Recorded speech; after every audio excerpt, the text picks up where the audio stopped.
Welcome to Impressions from My Bookshelf. I'm Rick Pidcock, and this is a review of All Creation Waits, The Advent Mystery of New Beginnings by Gayle Boss. This was released in 2016, and it was also illustrated by David Klein. Gayle Boss, before this book, she was known for her poems and essays about how our relationships with animals can restore us to our deepest selves. And David Klein, the illustrator, is an award-winning graphic artist for the New York Times, the Wall Street Journal, DC Comics, Marvel, and many others. And the illustrations in this book are inked wood carvings.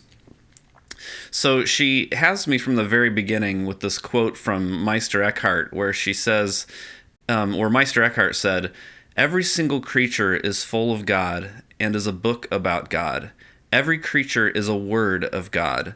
If I spend enough time with the tiniest creature, even a caterpillar, I would never have to prepare a sermon. So full of God is every creature." And then in her introduction, she starts observing how the season in December there's a festive feeling in the air. And yet, as we look into the sky in the midst of this festive feeling, we see the sun retreating.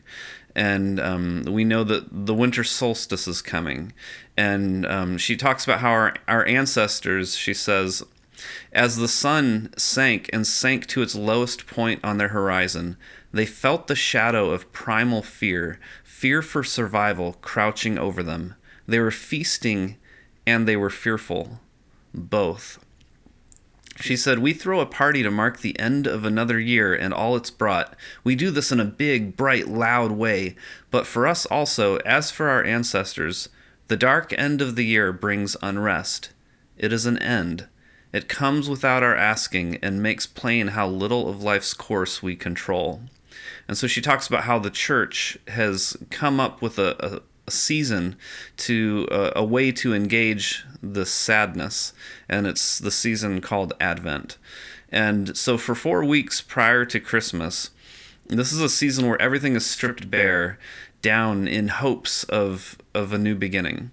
And she says this is Christian tradition at its best, moving in step with creation. And then she has 25 meditations in the book with woodcut art to consider how wild animals adapt when darkness and cold descend. She explores a painted turtle, a muskrat, a black bear, a chickadee, a wood frog, a common garter snake, a woodchuck, a porcupine, a lake trout, and many others. And so I wanted to read a couple paragraphs from one of them. This is regarding the painted turtle. And she talks about how the painted turtle, during the winter, it sinks down into the mud. And she says, to survive a cold that would kill her, or slow her so that predators would kill her, she slows herself beyond breath in a place where breath is not possible, and waits. As ice locks in the marsh water and howling squalls batter its reeds and brush, beneath it all she waits. It is her one work, and it is not easy. Oxygen depletion stresses every particle of her. Lactic acid pools in her bloodstream. Her muscles begin to burn, her heart muscle too, a deadly sign.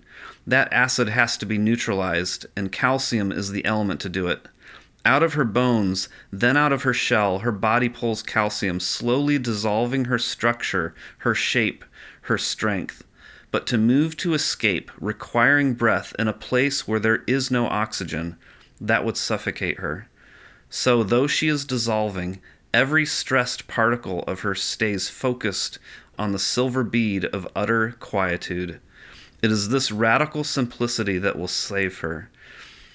And deep within it, at the heart of her stillness, something she has no need to name, but something we might call trust, that one day, yes, the world will warm again, and with it, her life.